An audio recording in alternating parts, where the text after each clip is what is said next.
है तो कांग्रेस, सपा और बसपा है।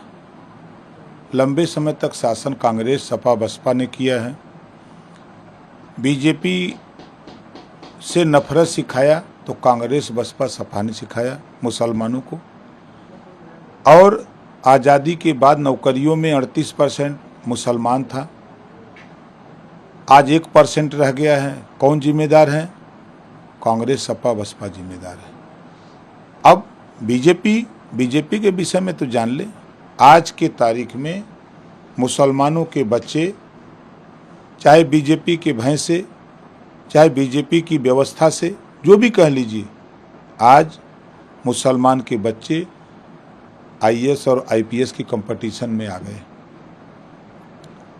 आईआईटी करने लगे, आईटी करने लगे, बच्चे शिक्षा की तरफ बढ़ने लगे। और भारत सरकार, केंद्र सरकार की जो योजनाएं हैं और प्रदेश सरकार की जो योजनाएं हैं, उन योजनाओं में एक योजना कोई विपक्ष का नेता बता दे जहां लिखा हो कि इस देश में मुसलमानों को इस योजना का लाभ न दिया जाए।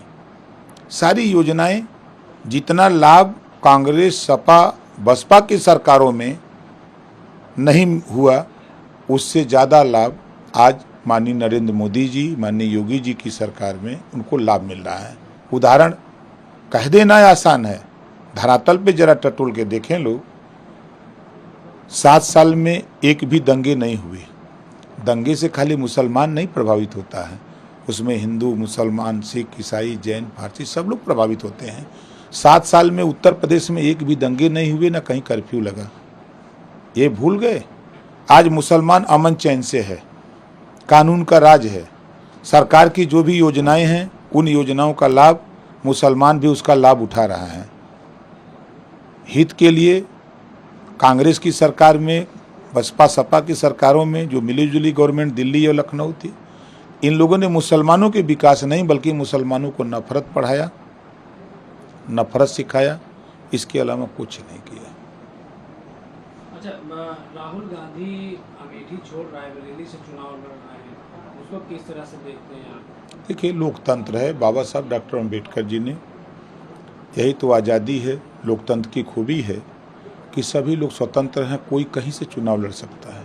चुनाव लड़े, लड़ना उनका काम है और एनडीए के साथियों का काम है। हम 80 की 80 सीट जीतने के लिए काम कर रहे हैं। यूपी में हम विकास किए हैं और विकास करने के लिए हम जनता से वोट मांग रहे हैं। हम 2014, 2017, 2019 और 2022 जो एनडीए की सरकार है, उस सरकार में हम बेहतर पिछली सरकारों से और बेहतर करते जा रहे हैं। और आने वाले दिनों में केंद्र में तीसरी बार माननीय नरेंद्र मोदी जी की सरकार बनेगी और बेहतर होगा। इसके लिए हम लोग देश सुरक्षित हो। पहले था कि तमाम आतंकवादी गतिविधियां होती थी, लेकिन आज मोदी जी की सरकार में बड़े पैमाने पर गिरावट आई है। हम नहीं कहते खत्म हो गया, लेकिन आज बड़े पैमाने पर गिरावट आई है।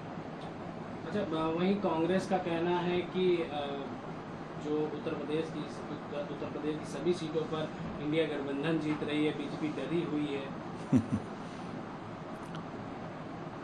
चुनाव के पहले एक भी नेता, न कांग्रेस का, न सपा का, न बसपा का जनता के बीच में तो नहीं गया, एक भी रैली नहीं किया। यहाँ एनडीए के लोग जनता के बीच में, बराबर जनता के बीच में उनके सुख दुख में रहते हैं। तो जो उनके बीच में रहेगा उसी के साथ ना लोग रहेंगे, जो उनसे दूरी बना के रहेगा उसी का ना परिणाम है। कांग्रेस और सपा मिल के लड़े दोनों लोग, आपने देखा 2017 में क्या हश्र हुआ। सपा बसपा मिल के लड़े, आपने देखा 2019 में क्या हश्र हुआ। तो ये सारे प्रयोग सबके फेल हो गए हैं। पूरे देश में जनता चुनाव लड़ रही है मोदी जी को प्रधानमंत्री बनाने के लिए, और चाहे चुनाव लड़ने के लिए तो भाई स्वतंत्र है, संविधान में सबको छूट है, लड़े, कोई दिक्कत नहीं है। राहुल गांधी की प्रशंसा पाकिस्तान के पूर्व मंत्री चौधरी फवाद हुसैन ने की है, जिसके बाद से प्रधानमंत्री ने भी राहुल गांधी पे तंज कसा है। आप किस तरह से देखते हैं? भाई, भारत के लोग तो तारीफ नहीं कर पा रहे हैं। भारत के एक व्यक्ति का नाम बताइए जो तारीफ करता हो। हाँ, पाकिस्तान के लोग जरूर तारीफ करते हैं।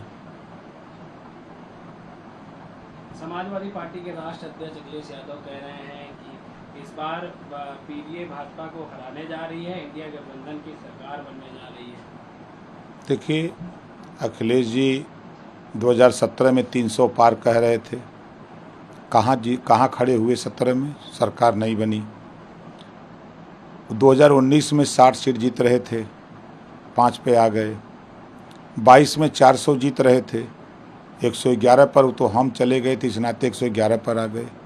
और जो पीडीए की बात करते हैं, ओम प्रकाश राजभर भी तो पीडीए है, स्वामी प्रसाद मौर्य भी तो पीडीए हैं, पल्लवी पटेल जी तो पीडीए हैं, चौधरी जयंत वो भी तो पीडीए हैं, चंद्रशेखर आज़ाद वो भी तो पीडीए हैं।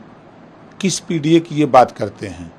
परिवारवाद की बात, वही परिवारवाद पीडीए है। पूरे उत्तर प्रदेश में यादव की आबादी 9% है।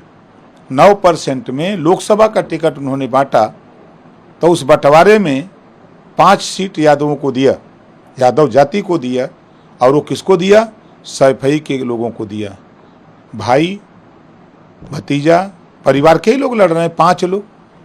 यादव प्रदेश में कोई लड़ने वाला नहीं, वो खाली वोटर बन के रह जाएगा। यार ये क्या है? ये परिवारवाद नहीं है। 5 के 5 परिवार से अब आजमगढ़ जाके लड़ेगा आदमी, सैफई से आजमगढ़ लड़ेगा। आजमगढ़ में कोई यादव ऐसा नहीं है जिसके पास वो संवरण हो, वो सोच हो, विचार हो, राजनीति, वो चुनाव लड़े। आजमगढ़ लड़ना होगा तो सैफई से, मैनपुरी सैफई से। अब जहाँ भी लड़ना होगा संभल, ये खाली मुसलमान वोट देने की मशीन है, इनको जिताने का काम करेगा।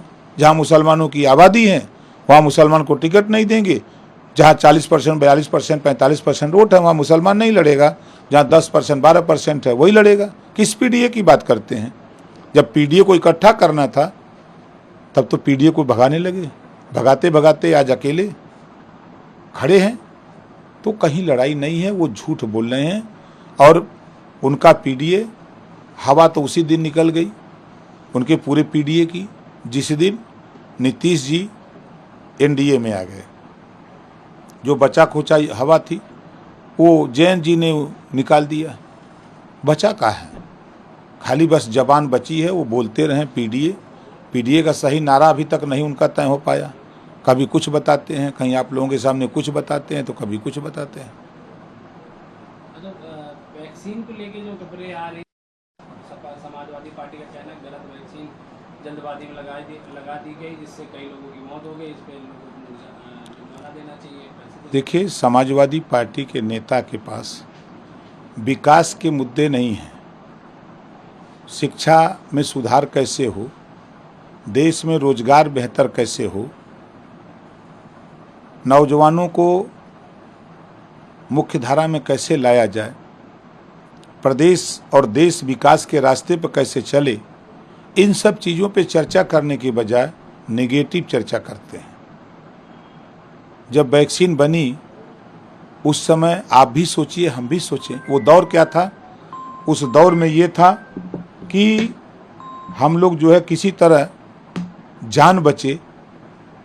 पूरी सरकार जान बचाने में लगी है और ये चिल्ला रहे थे कि वैक्सीन ये मोदी जी का वैक्सीन है।